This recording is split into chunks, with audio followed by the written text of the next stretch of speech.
नमस्कार, बहुत बहुत स्वागत करते हैं क्लिक टुडे के आज के इस वीडियो में। और आप सभी के जितने भी कमेंट्स आए हैं मुख्यमंत्री कन्या उत्थान योजना को लेकर के, इसके ऊपर जो है हम इस वीडियो में चर्चा करने वाले हैं। तो इस वीडियो में शुरू से लेकर के अंत तक बने रहिएगा। साथ में अगर हमारे चैनल को सब्सक्राइब नहीं किया है तो चैनल को सब्सक्राइब करके बेल आइकन को ऑन कर लीजिएगा। देखिए, बहुत सारी छात्राओं का जो है ये सवाल था कि हम स्नातक उत्तीर्ण हो चुके हैं, नाम हमारा पोर्टल के ऊपर ऐड नहीं हुआ है, ये ऐड कैसे होगा, इसका क्या प्रोसेस रहेगा। तो आपको पता है, अगर आप बिहार विश्वविद्यालय मुजफ्फरपुर से हैं तो आपको बोला गया होगा कि अपना जो डॉक्यूमेंट है, जैसे कि आपका फाइनल ईयर का मार्कशीट, आपका आधार कार्ड, ईमेल आईडी, और इस पे जो है आपको अपना जो है नंबर लिख करके जो है डीएसडब्ल्यू डिपार्टमेंट में या फिर आपको अपने कॉलेज में जमा करना था। अगर आपने ये प्रोसेस कंप्लीट कर दिया है तो आप लोग को प्रतीक्षा करना पड़ेगा। कारण ये है कि आपका जो डिटेल्स है वो एक्सेल शीट में फिलअप करके जो है यूनिवर्सिटी को भेज दिया गया है। डीएसडब्ल्यू डिपार्टमेंट, जो कि मुख्यमंत्री कन्या उत्थान योजना के वेबसाइट के ऊपर, पोर्टल के ऊपर नाम ऐड करती है, वो लोग भी बस इसी इंतज़ार में बैठे हैं कि एजुकेशन डिपार्टमेंट यानी कि शिक्षा विभाग जब तक वो पोर्टल नहीं खोलेगी तब तक वो नाम अपडेट नहीं कर पाएंगे। तो ये जो पोर्टल अभी बंद चल रहा है, ये कॉलेज के लिए, यूनिवर्सिटी के लिए और स्टूडेंट के लिए, सबके लिए फ़िलहाल बंद है। ये अब तभी खुलेगा जब ये वित्तीय वर्ष खत्म होगा, ऐसा अनुमान लगाया जा रहा है। यानी कि ये 2023 से 24 वाला जो फाइनेंशियल ईयर है ये एंड होगा, उसके बाद इसके ऊपर जो एक्शन लिया जाएगा। इंटरमीडिएट का रिजल्ट जैसे आएगा आपको इस पोर्टल को जो है खोल दिया जाएगा। और इस योजना का लाभ जो है 12वीं पास छात्राओं को 25,000 के तौर पे मिलता है और स्नातक उत्तीर्ण छात्राओं को 50,000 के तौर पे मिलता है। साथ ही आपका कॉलेज रजिस्टर्ड होना चाहिए मेधा सॉफ्ट वेबसाइट के ऊपर, तभी जो है आपको इस योजना का लाभ मिल पाता है।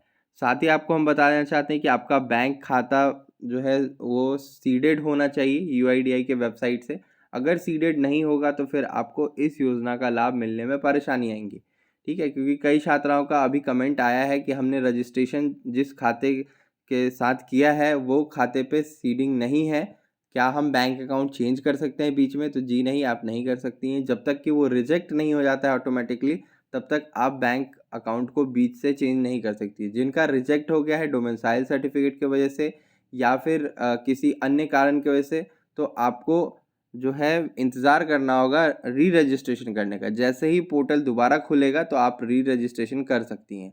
और कुछ छात्राओं का सवाल ये था कि हमने बेरोजगारी भत्ता ले लिया है लेकिन अभी हम स्नातक उत्तीर्ण किए हैं, तो क्या 50,000 की राशि मिलेगी हमें? तो जी हाँ, आपको 50,000 की राशि मिलेगी, भले ही आपने बेरोजगारी भत्ता ले लिया हो, उससे कोई मतलब नहीं है।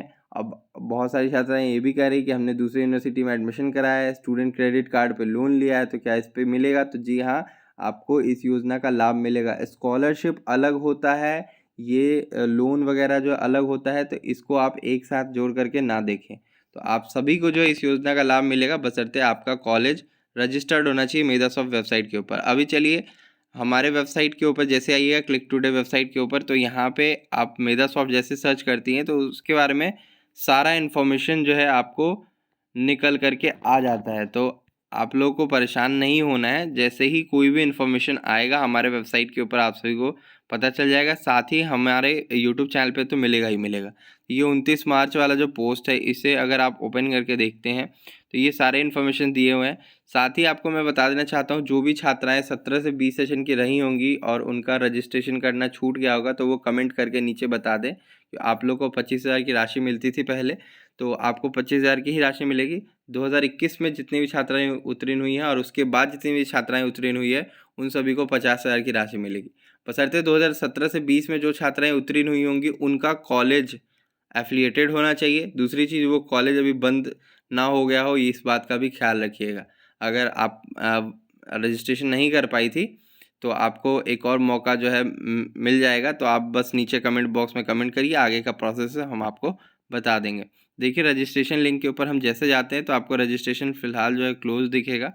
तो हमें इससे अभी फ़िलहाल कोई लेना देना है नहीं। जिनका यूज़र आईडी पासवर्ड नहीं आया है तो यहाँ गेट यूज़र आईडी पासवर्ड पर क्लिक करके यूज़र आईडी पासवर्ड मंगा लेंगे। कुछ छात्रों का कहना ये था कि हमारा तो कॉलेज लिस्ट दिख ही नहीं रहा, तो यूनिवर्सिटी पे क्लिक करिएगा, लिस्ट ऑफ कॉलेजेस क्लिक करिएगा और जो भी यूनिवर्सिटी आपको चेक करना है। अभी देखिए, आप इग्नू करती हैं, फिर आप अदर कोई ओपन यूनिवर्सिटी करती हैं, तो उन सभी का मे बी कॉलेज का नाम वगैरह ना दिखे, इसलिए परेशान होने की ज़रूरत नहीं है। जैसे कि मैं ये इग्नू का मैं करके दिखाता हूँ आपको, ओपन यूनिवर्सिटी का। यहाँ पे जैसे आप सर्च करिएगा, यहाँ पे बस एक ही दिखेगा।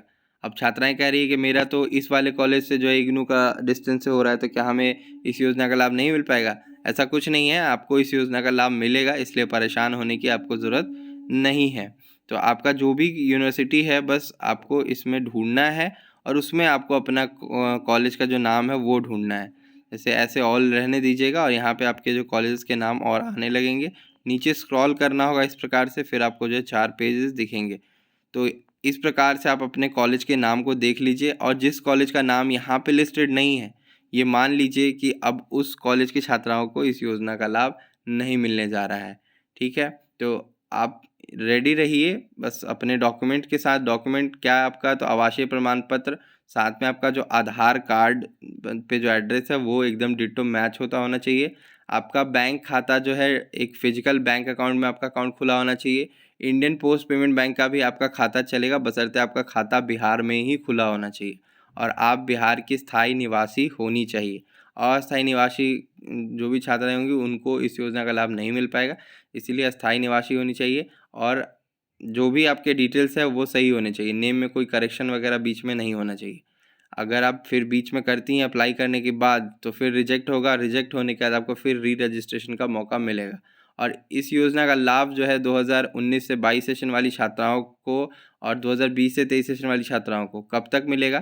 तो जो 2020 से 23 सेशन में छात्राएं उत्तीर्ण हुई हैं, इस योजना का लाभ इनको इस वर्ष के अंत तक प्राप्त हो जाएगा। और 19 से 22 में जिनका नाम अभी ऐड नहीं हुआ है, उनको भी इस योजना का लाभ जो है इस वर्ष के अंत तक पूरी तरीके से मिल जाएगा। तो बस आज की वीडियो में इतना ही रिपोर्ट देना था। तब तक के लिए हम चलते हैं। धन्यवाद।